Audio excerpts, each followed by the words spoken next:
Dans mes accompagnements, je me suis rendu compte qu'un des points qui pouvait être très intéressant, c'était de se reconnecter aux jeux qu'on faisait quand on était enfant. En fait, je trouve que de manière générale, notre parcours éducatif nous a un petit peu coupé, tu sais, de ces jeux spontanés qu'on pouvait avoir tendance à faire étant petit. Et ces jeux, pourtant, avaient vraiment une forme de créativité parce que naturellement, on suivait un petit peu ce qui venait, notre enthousiasme, et puis ça nous amenait à certaines activités et pas à d'autres. Euh, et tout ça, ça a été remplacé par quelque chose peut-être de plus figé, de plus structuré, un peu prédéfini, et qui nous a habitués aussi à un rôle où on est beaucoup plus dans obéir à quelqu'un plutôt que suivre ce qui vient naturellement de notre motivation intrinsèque. Et j'ai toujours ce souvenir d'une enfant maternelle. À ce moment-là, j'étais chercheur et j'observais justement ce qui se passait dans les classes. Et je me rappelle de ce moment où je la vois dessiner un truc hyper joli, complètement improbable, une sorte d'arc-en-ciel hyper créatif et tout ça. Et puis à un moment, l'institutrice arrive et je m'attendais à ce qu'elle dise « Waouh, c'est super joli ce que tu fais ». Enfin, moi, j'étais émerveillé. Et puis non, elle lui dit en fait, c'est pas du tout ça qu'il fallait faire. Elle prend le stylo noir et elle commence à dessiner un trait en pointillé et lui dire bah voilà, c'est ça que tu dois faire en fait, des lignes parallèles à ça et tout ça. Et je me suis vraiment dit ok, ça symbolise en fait cette créativité qui a été cassée. Et donc il y a pas mal d'études scientifiques qui montrent que la créativité chute au cours du parcours académique. Donc au tout début, les enfants sont très très créatifs et puis après beaucoup moins. Et la créativité, ça peut être vu comme quelque part le pouvoir créateur qu'on peut avoir sur notre vie, comment crafter notre vie à notre image. Et ça, c'est un des éléments essentiels finalement d'incarner un leadership authentique. Et donc, ouais, je me demandais si toi aussi, dans ta vie, à un moment donné, tu as été amené à te reconnecter un peu à tes jeux du passé et voir est-ce que ça a un rapport en fait avec ce que tu fais aujourd'hui. Bah oui, et d'ailleurs ce qui est drôle c'est que c'est un peu comme toi, c'est a posteriori que je me suis dit tiens, en fait si je me reconnecte à tout ce à quoi je jouais quand j'étais enfant, mais c'était diablement pertinent pour mon développement personnel, pour apprendre des choses, pour m'adapter, pour apprendre à subsister, pour apprendre vraiment les bases de ce dont j'ai besoin dans la vie, quoi, et dans ma carrière professionnelle et tout et tout. Et c'est vrai qu'il y a eu vraiment un nécessaire déconditionnement de cette idée comme quoi jouer, c'est juste une activité improductive et frivole que les enfants font entre deux moments productifs où ils sont réellement en train d'apprendre. Et ça, c'est incroyable que notre culture tout entière soit conditionnée avec cette idée que le jeu ne sert globalement à pas grand-chose et c'est juste s'amuser pour les enfants et c'est leur pause, quoi. Et en fait, quand je me reconnecte, je me dis waouh, c'était finalement loin d'être ça. Et d'ailleurs, un des arguments que donne André Stern, qui est quelqu'un qui s'est beaucoup intéressé justement à ces aspects-là, c'est que prenez deux enfants et laissez-les ensemble. Qu'est-ce qui se passe spontanément? Tout le monde connaît la réponse à cette question. Ils jouent. Ils se mettent à jouer. Et quand on a un minimum de confiance que la nature est bien faite, notamment la nature humaine et la nature mammifère est bien faite, si les jeunes individus de toute espèce, mammifères et les humains sont inclus, passent autant de temps à jouer, c'est que probablement que ça a une importance capitale pour leur développement physique, intellectuel, psychique, bref, toutes les facultés de base dont on a besoin pour devenir un adulte efficace, stable, compétent et heureux dans ce monde, quoi. Et alors plus concrètement, si je fais un peu la rétrospective sur ma vie et ce que ça indique, donc le genre de compétences que j'ai développées et ce que ça indiquait aussi sur mon avenir quand je me reconnecte aux jeux auxquels je jouais, déjà j'adorais le sport, donc, comme pas mal de monde, et je pense que c'est assez représentatif qu'il y a des compétences de base dont on a besoin, c'est de savoir travailler en équipe, de collaborer et d'être dans un environnement compétitif. Où finalement on est en compétition contre les autres, mais finalement c'est une sorte de prétexte pour être en compétition avec une version actuelle de soi-même qui aspire à devenir meilleure, quoi. Donc le sport, je trouve que ça a été vraiment un excellent moyen pour moi de me développer parce que j'avais pas mal de facilité à l'école et j'étais pas très challengé.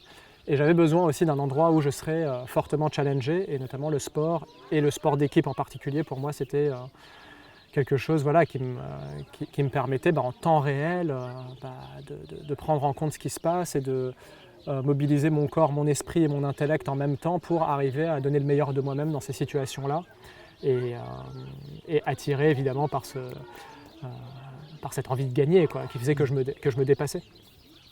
Alors que voilà, à l'école, j'avais quand même assez peu l'impression de vivre une expérience de dépassement de soi. Alors il y a un autre domaine dans lequel je me suis senti vraiment en situation de challenge très fort, c'était les jeux vidéo. Alors c'est marrant parce que vraiment c'est le truc classique aujourd'hui, les parents pensent que leurs enfants sont en train de perdre du temps à jouer aux jeux vidéo, alors que moi, au contraire, pour moi c'était une activité extrêmement sérieuse, qui me tenait à cœur. J'avais l'impression vraiment d'investir du temps et de l'énergie pour devenir meilleur dans ces jeux vidéo, et je consacrais plusieurs heures par jour. Et puis, alors c'est marrant parce que je jouais pas mal à des jeux de guerre. Alors, en me posant la question, clairement, ça indique que j'avais envie d'environnement où il faut être très réactif, où il faut savoir, sur la base de très peu d'informations, arriver à avoir la bonne réaction au bon moment pour gagner le jeu. Et je pense que ça me permettait de développer une certaine agilité mentale, quoi. Et en même temps, je pense qu'il y avait ce besoin, et peut-être que c'est un peu tabou aujourd'hui, parce qu'on se dit ces jeux vidéo-là, ils doivent développer une certaine violence. En fait, je pense que c'était au contraire très positif, parce que c'était un exutoire pour moi, pour mon agressivité. Et cette agressivité qui est très fortement réprimée dans notre culture, très bienveillante, très pacifique et tout ça, et à l'école où en fait, je veux dire, l'agressivité est aussi heureusement refoulée, hein, d'ailleurs, il y a besoin d'un endroit pour avoir une certaine stabilité, moi je trouve ça important d'avoir un exutoire même aujourd'hui, et donc maintenant aujourd'hui j'ai des exutoires un peu différents, mais les jeux vidéo pour moi c'était un super exutoire. Et puis alors les jeux par contre auxquels je jouais le plus, et c'est là que c'est intéressant parce que ça en dit long sur ce que je fais aujourd'hui, c'était les jeux de construction. J'adorais les jeux où il fallait bâtir des mondes, des empires et tout ça. Et là aujourd'hui je suis en train de bâtir un monde avec cet éco-village dans lequel nous sommes. Et je me souviens que mes jeux préférés, c'était par exemple César 2 où je devais bâtir une civilisation romaine, Transport Tycoon où je devais élaborer un système de transport avec des bus, des avions, des trains et tout ça. La marchandise, les personnes, tout ça. Il y avait aussi le plus classique de tous, SimCity, où on a développé une ville. Et puis il y avait aussi les Sims où en fait on avait un personnage et fallait après il se mariait, il avait des enfants, il avait une carrière professionnelle, et puis on avait tout le contrôle sur ce que devenait cette personne. Et tous ces jeux présentaient un fort niveau de challenge, et pour moi c'était vraiment les jeux de la vraie vie, quoi. Donc non seulement je développais certaines capacités mentales, intellectuelles, comme tous les autres jeux, mais en plus j'ai l'impression que c'est le plus proche de ce qu'on peut imaginer d'une simulation de ce que c'est que d'entreprendre. Et donc j'ai tellement, dans mon enfance, entrepris, que finalement ce que je suis en train de faire aujourd'hui avec l'école dynamique et l'éco-village de Pourgue, ça ressemble beaucoup plus en tout cas à ces jeux auxquels je jouais étant enfant que par exemple ce que je faisais à l'école où je devais mémoriser des trucs, calculer et tout ça. Et finalement c'est le point commun entre tous ces jeux de construction, c'est quoi? C'est que on a certaines ressources qui sont limitées, on doit aller puiser plus de ressources, donc s'enrichir d'une certaine manière, pour ensuite employer ces ressources pour construire et tout ça, donc soit on construit des maisons, soit on construit des unités pour faire la guerre et tout ça. Mais en tout cas, c'était des jeux de gestion de projet et d'optimisation finalement, d'optimisation de ressources. Et j'ai l'impression que j'ai développé énormément de compétences et d'agilité à gérer des ressources et me donner des objectifs toujours plus ambitieux à force de jouer et rejouer à ces jeux-là, quoi. Donc voilà, j'avais envie aussi d'encourager alors déjà nos auditeurs à peut-être modifier le regard qu'ils ont sur le jeu et sur les jeux qu'ils menaient quand ils étaient enfants et sur ce que c'est que de jouer maintenant en étant adulte. Et de faire cet effort de se reconnecter à quand j'étais enfant, à quel genre de jeu je jouais et comment je me sentais et comment je jouais à ces jeux-là. Et peut-être que ça peut leur donner des indications sur ce que ce serait aujourd'hui pour eux, de se reconnecter à leur enfant intérieur, à leur créativité, à leur spontanéité, à leur élan de créer, à leur élan de jouer. Et qu'est-ce que ça donnerait aujourd'hui de transposer cet état d'esprit qu'ils avaient quand ils étaient enfants et de l'appliquer à l'âge adulte. Voilà, donc ça c'était un peu mon expérience personnelle. Après, je me dis que probablement que toi aussi tu as vécu des choses dans ton enfance qui seraient pas mal à partager avec nos auditeurs et qui d'ailleurs, j'ai l'impression, indiquent un différent style de leadership du mien. C'est hyper intéressant de voir les liens forts qu'il y a entre les jeux auxquels tu jouais et ce que tu fais maintenant en fait, et notamment sur ces aspects de jeux vidéo. En effet, je trouve que le fait d'avoir qu'on ait été coupé, si tu veux, dans ces jeux, le message implicite qui nous était envoyé, c'était finalement qu'ils n'avaient pas tant de valeur que ça. À la fois, sur le moment, c'était pas forcément une grande source d'apprentissage.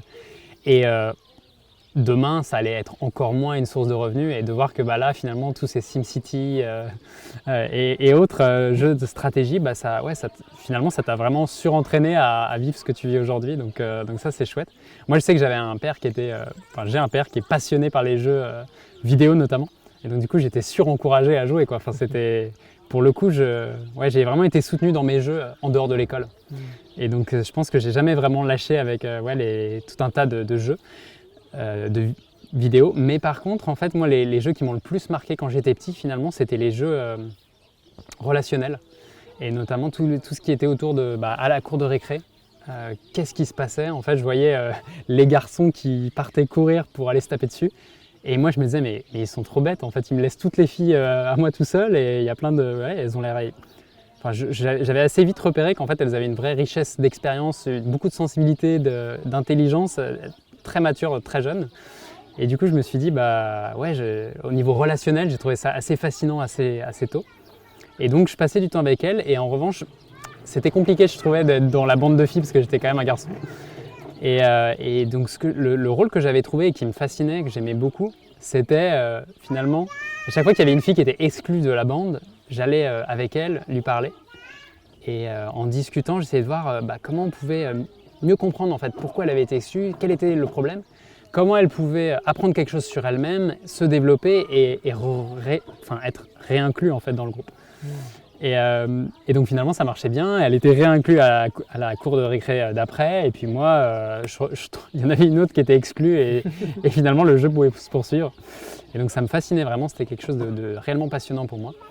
Et aujourd'hui en fait mon métier d'accompagnant ça ressemble beaucoup à ça finalement, tu vois, aider les gens à trouver une vraie place dans la société qui leur correspond, à en apprendre sur eux-mêmes, à avoir ce regard extérieur.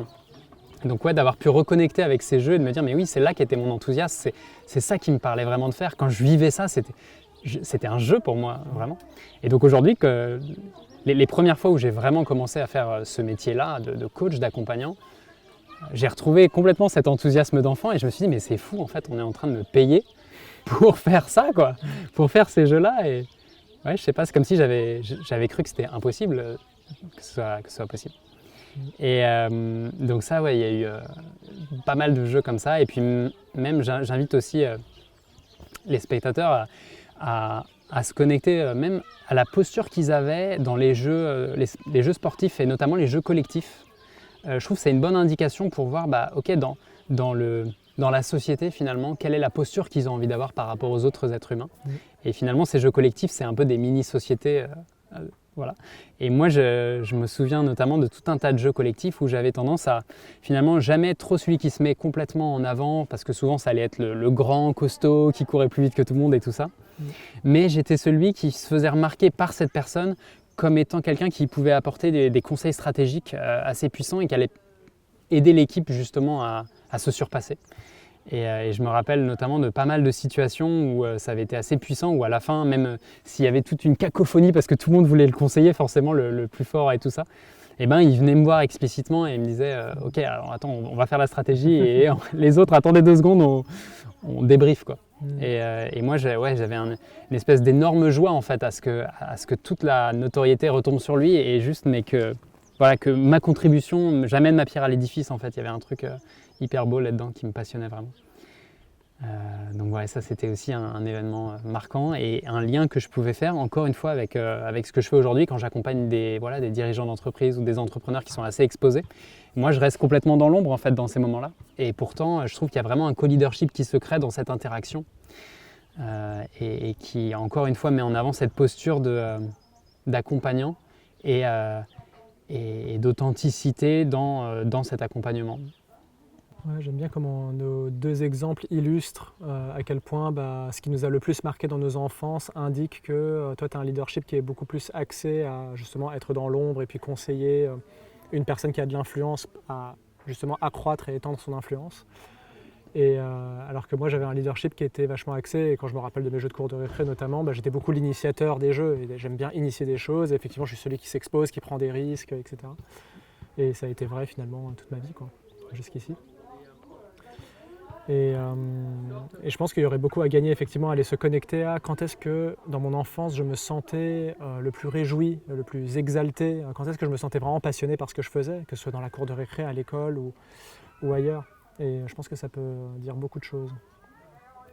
Après, en dehors de me connecter aux jeux que je faisais quand j'étais enfant, moi ce qui m'a aussi pas mal aidé pour trouver mon leadership, et je m'en suis aussi rendu compte chemin faisant, hein, c'est pas quelque chose où je me suis fait une liste a priori, voilà ce que je dois faire, et notamment me connecter à mes rêves d'enfant. Mais il s'avère que se connecter à ses rêves d'enfant, qui a l'air d'être un truc assez bateau, et peut-être, je sais pas, comment dire, ce genre de choses qu'on dit, et finalement, pour beaucoup de gens qui n'a pas vraiment d'efficacité ou d'importance, pour moi ça a été extrêmement important en fait. Et j'avais des rêves quand j'étais enfant. Alors peut-être que c'est pas le cas de tout le monde, peut-être qu'il y en a, quand on leur demandait c'est quoi le métier que tu veux faire plus tard, et notamment les garçons, ils répétaient machinalement j'ai envie d'être pompier ou j'ai envie d'être policier, parce que tout le monde disait j'ai envie d'être pompier, j'ai envie d'être policier. Et je me souviens d'ailleurs en CE2, ils nous avaient posé la question, ils nous avaient demandé de faire un petit dessin de notre futur métier, de ce qu'on rêve de faire plus tard. Et moi je savais déjà que tout le monde allait dire pompier et policier, je voulais pas faire comme tout le monde. Et du coup, il y a vraiment eu cet espace où je me suis sondé, mais d'ailleurs, qu'est-ce que j'aimerais faire idéalement comme métier? C'est quoi ce que je trouve comme étant un beau métier? Et puis à ce moment-là, mon univers était quand même relativement limité, hein, j'avais pas vu beaucoup de métiers dans ma vie. Mais je me souviens que tous les jours, en allant sur le chemin de l'école, hein, j'avais juste 200 mètres à faire, mais je passais devant un chantier de construction d'un immeuble, et je voyais ces ouvriers à l'œuvre, et je me disais, waouh, ces gens-là sont quand même en train de construire ce dans quoi après des gens vont habiter, c'est super beau, quoi. C'est tellement... Il y a des familles qui vont s'installer et tout ça, enfin, c'est tellement important ce qu'ils sont en train de faire, donc ça avait énormément de sens pour moi, et je voyais ces ouvriers avec vraiment beaucoup de lumière dans les yeux. Et donc je me suis connecté à ça à ce moment-là, et j'ai dessiné un maçon, et je me suis dit, ouais, plus tard j'aurais envie d'être maçon en fait. Donc j'ai eu ma phase maçon, qui s'est transformée en une phase génie civil, donc j'ai fait une partie de mes études là-dedans, j'ai fait des stages en entreprise, dans les travaux publics et tout ça, avant de me rendre compte que clairement c'est pas mon truc en fait, le génie civil, je me voyais pas du tout là-dedans, l'ambiance ne me correspondait pas, enfin je sentais que c'était pas le genre de compétences que j'avais envie de développer. Mais quelque part ça m'est resté ces histoires de maison, parce que qu'est-ce que je suis en train de faire aujourd'hui? Je contribue à bâtir un éco-village, où on est en train d'inventer une autre manière d'habiter, donc on réinvente la maison au sens large du terme, et on est en train de créer ici une maison collective. Et même si je ne mets pas directement la main dans la matière pour la transformer et puis en faire concrètement une œuvre comme un maçon le ferait, quelque part je suis au niveau de la conception même de la notion qu'est-ce qu'habiter et comment habiter ensemble, quoi. Donc finalement ça m'aura poursuivi toute ma vie, ce petit enfant de 8 ans qui admirait les gens qui contribuent à la notion d'habiter. Et puis après, alors de manière beaucoup plus directe, parce que ça c'est clairement a posteriori que je découvre et que je remets les morceaux ensemble et je me dis waouh, ouais, ça fait vraiment un puzzle qui se goupille bien. Mais quelque chose qui a été encore plus direct que ça, c'était quand j'étais en CM1. Là je me disais plus du tout que j'avais envie d'être maçon, parce que je voyais mon prof de CM1, Marc Ventoureau à l'époque, et je me disais mais c'est génial en fait prof, c'est tellement beau ce qu'il est en train de faire, c'était un super prof qui avait un contact avec les enfants qui était vraiment extraordinaire. Et là je me suis dit, j'ai eu une phase qui a été beaucoup plus sérieuse et beaucoup plus longue pour le coup, où je voulais devenir prof, quoi. Donc avant que je me rende compte que ça ne paye pas grand chose, et là la valeur argent et succès, réussite et tout a pris le dessus, et c'est pour ça que j'ai fait du conseil en stratégie et que j'ai fait des gros diplômes. Mais justement au moment de démissionner et au moment de me dire ok, donc la valeur réussite que j'ai mis autant en avant toute ma vie, un peu machinalement d'ailleurs, juste parce que tout mon environnement m'appelait à aller vers ça, si je mets ça de côté, si je mets la question économique de côté, qu'est-ce que j'aime réellement faire, qu'est-ce que je kiffe, quoi. Et là oui, je me suis remémoré cet enfant de 10 ans qui disait ouais, Marc Ventoureau, en fait c'est lui qui m'inspire, quoi. J'aimerais bien suivre cette trace là et devenir un prof qui a en plus ce genre de contact très authentique avec les enfants et tout ça. Je me souvenais très bien de ce que je ressentais avec Marc. C'est marrant, tu t'appelles Marc aussi. C'était moi. Incroyable.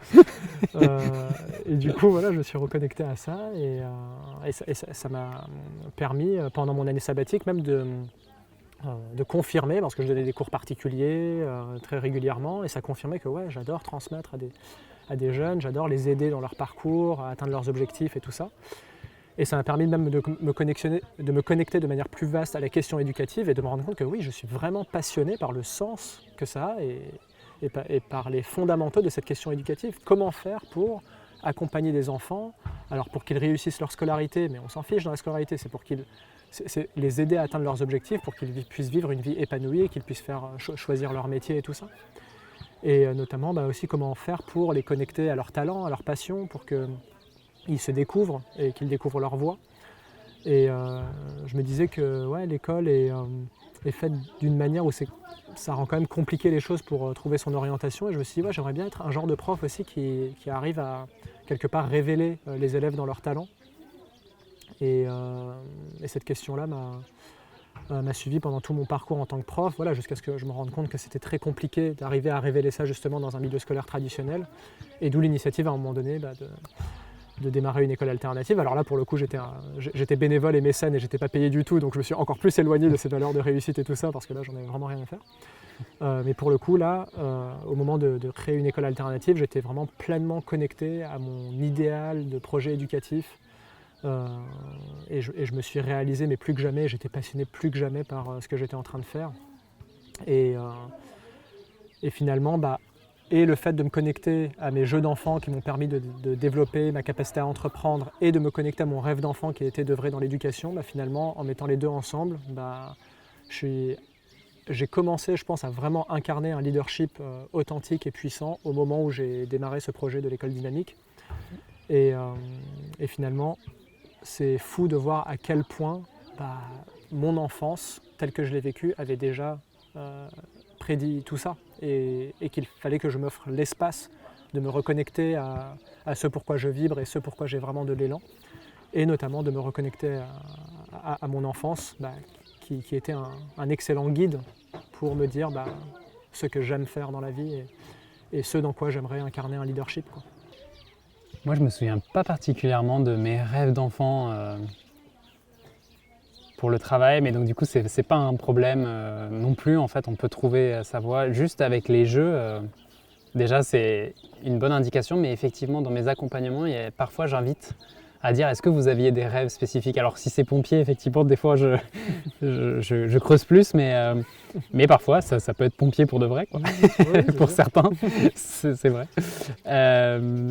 Après, pour conseiller stratégique, BCG, je sais pas. Mais en tous les cas, ouais, j'ai cet exemple vraiment en tête là, de quelqu'un qui, un peu comme toi, avait ce sens de la réussite et du prestige qui avait été amené pas mal par son parcours académique. Et à un moment donné, il en avait oublié que, étant petit, il voulait juste être pâtissier en fait, depuis tout petit. Et ce qui est rigolo, c'est qu'en se reconnectant à ses rêves d'enfant, à un moment donné, il s'est dit ok, j'arrête mon job, je vais devenir pâtissier. Et il commence à faire un stage avec Cyril Lignac, qui devient pâtissier. Et puis maintenant, il est en train justement de se dire mais comment je peux rentabiliser toutes les années que j'ai faites dans des hautes écoles de commerce pour quelque part aller plus loin. Et donc il a lancé sa chaîne en fait. Enfin, il est en train de voir comment il peut lancer sa chaîne de pâtisserie un peu innovante. Et donc finalement, c'est pas parce qu'à un moment donné, on s'est déconnecté de cet enfant intérieur ou de nos jeux d'enfant que pour autant tout ce qu'on a fait entre-temps, c'est pas utile. Et donc lui, il en est l'exemple. Et moi, je dirais, il y a peut-être 3 choses qui sont passionnantes que j'invite vraiment les gens à se reconnecter à leur jeu d'enfant pour 3 raisons. La première qui est qu'est-ce que tu faisais quand tu étais enfant? Et là, on l'a vu à travers nos exemples. Qu'est-ce que tu fais? Ça a un sens peut-être par rapport à ce que tu es censé faire dans ta vie. Il y a la manière dont tu le fais, comme on l'a vu, qui est un petit peu autour de est-ce que tu étais la personne qui voulait être en avant sous les projecteurs? Est-ce que tu étais plus en soutien? Est-ce que tu aimais bien dans un groupe de 10 ou est-ce que tu étais plus en one-to-one? Ça dépend juste des gens et ça aussi, ça peut en dire long sur ce qu'on aime faire au quotidien dans notre vie, un peu notre mission de vie. Et puis je dirais, il y a un 3e aspect qui est intéressant dans la reconnexion à nos jeux. C'est que, en fait, souvent quand on joue, on est à la fois hyper intense et en même temps il y a une forme de relaxation. C'est comme si en fait on sait qu'on va pas mourir, quoi. C'est pas parce que tu perds au Monopoly que c'est la fin du monde, tu vois. C'est pas parce que tu perds à ton jeu sur ordinateur que tu vas mourir. Et en fait ça, on a un peu tendance à le perdre de vue dans notre vie parce que c'est vrai que l'éducation nationale nous fait assez vite comprendre qu'en fait si t'as pas une bonne note, à un moment donné, peut-être que tu vas pas trouver de job en fait. Peut-être que tu vas vivre dans la rue. Enfin, on a chacun nos projections après, mais il y avait quand même pas mal de peur. Le moteur principal, c'était la peur. Et en fait, se reconnecter à ces jeux d'enfants, c'est aussi un peu comment tu sors de ce moteur de la peur qui est difficile à vivre au quotidien. pour entrer dans ce moteur qui est beaucoup plus enthousiasmant, beaucoup plus relaxant et qui du coup permet une vraie joie de vivre au quotidien. Et donc non seulement tu fais un job qui a du sens, mais en plus de ça, juste en le faisant, mais tu kiffes ce que tu fais, quoi. Et c'est ça, enfin, c'est ça la grosse différence à la fois dans mon vécu et puis dans le vécu des personnes que je peux accompagner, où je vois, mais ouais, finalement, la question de la réussite, c'est beaucoup moins important. La question de est-ce que tu es intelligent en faisant ça, c'est beaucoup moins important. La question de est-ce que tu contribues à 1 million de personnes ou est-ce que tu contribues intensément à une personne, finalement, c'est beaucoup moins important. Parce que tu sais que tu fais la bonne chose au bon moment, tu fais ce qui est juste pour toi et ce qui te fait vibrer profondément. Et donc c'est ça aussi, cette invitation de passer du moteur qui est la peur à passer à un moteur qui est beaucoup plus en contact avec ton enthousiasme et ton enfant intérieur, qui tu es, quoi. Et le leadership authentique, c'est aussi ça. Merci. Magnifique.